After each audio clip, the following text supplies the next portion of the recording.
Hello, I'm Adele. The world of working people divides into two distinct categories, sustainers and achievers. These categories reflect our beliefs about how we should perform on the job. Sustainers are most of us who do our jobs well and derive our job satisfaction from doing just that. In fact, most of us sustainers spend about 70% of our working lives doing our jobs well and 30% unconsciously waiting for recognition for what we've done. In performing our work, we act like good students.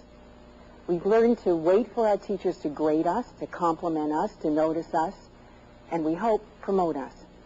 And just so, we wait and hope for our colleagues to tell us how good our report is, instead of criticizing us for the mistakes that they found. For our bosses to appreciate aloud our negotiation, instead of asking if that's all we could have gotten. For higher management to use their X-ray vision to see us at our best and give us both psychic and financial rewards instead of ignoring us. When waiting doesn't work, and it surely doesn't, we become resentful. Our resentment grows. First, we lament that we're not further along, that we weren't selected, that others who have done less or have been on the job for a shorter time were promoted over us. And then, after repeated slights, we begin indirectly to show our hostility at work. It grows worse each time we're overlooked. We fall into a deadly trap in wanting to do more work better. And we get caught and we stay stuck in the same job for years. We get caught watching others move up, feeling a mixture of envy and contempt. And we get caught without having any way to draw attention to our achievements. This unspoken resentment narrows our vision and then limits our contributions. It hurts us. And then we hurt everyone else with whom we come in contact. And after a while, we act like a magnet, attracting others who are also looking for a sympathetic group, albeit a negative one. This group acts to confirm that we've been right all along.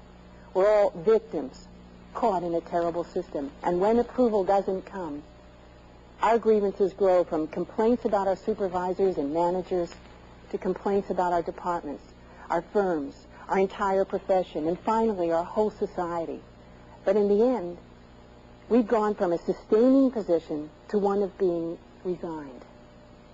At the core of sustainers' actions is the belief that if we do our jobs well enough, we'll be recognized, we'll be encouraged, given more opportunity, transferred, promoted.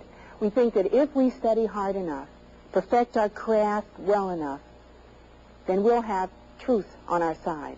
We'll become the authority that others will notice and appreciate. It's wrong. Our dependence on the rewards of merit come about through very careful teaching. We weren't born knowing it. In fact, it's just the opposite. We're born to be risk takers and explorers. And yet our own institutions, our families, our schools, our religions teach us to act against ourselves, to act against our very best interests. Too often we hold ourselves back from demonstrating our talents and revealing our insights. Why do we hold ourselves back? Why do we do this? Partly because we're afraid to appear too aggressive, too ambitious. And then there's also the fear of being found out. Are we really as smart as we hope? We probably are, but we sell ourselves short and withhold information that will promote us and benefit others. And though many of us shrink from the idea of packaging and selling ourselves, it's important to remember that just as we can only appreciate what's known to us, whether it's a product or an organization or an individual, others can only appreciate us if we reveal ourselves to them, making known our abilities and interests. I coach people to do exactly that, to demonstrate their creativity, their special skills, and their hidden talents. And I've interviewed many successful people in all kinds of careers about the skills that were vital to their work. Comedians, lawyers, economists, financial writers, all very bitter about what schooling left out.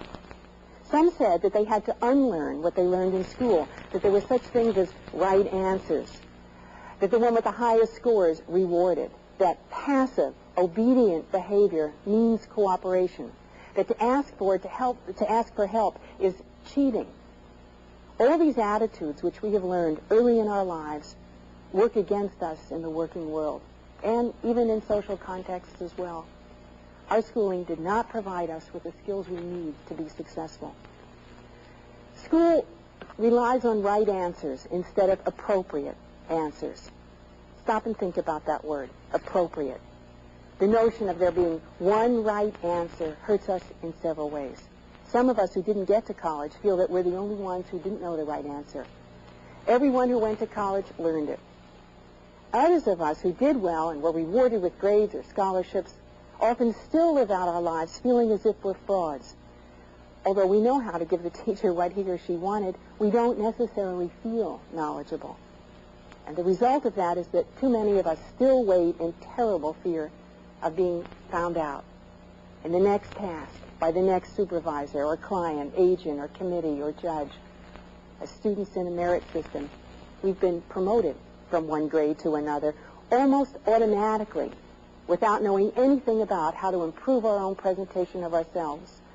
We hardly ever understand the politics of topic selection for papers and projects or the politics of interpersonal skills.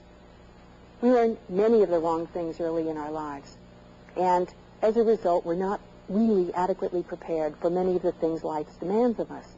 In fact, the skills and behaviors we learn are opposite to those that we need to be successful, such as teamwork, follow-through, the tenacity to right what's wrong, the ability to determine appropriate solutions given certain restraints, and many other attitudes and approaches to people and problems that are essential in working lives and that help us define who we are. I think it's important to consider the differences between women and men in relation to these skills.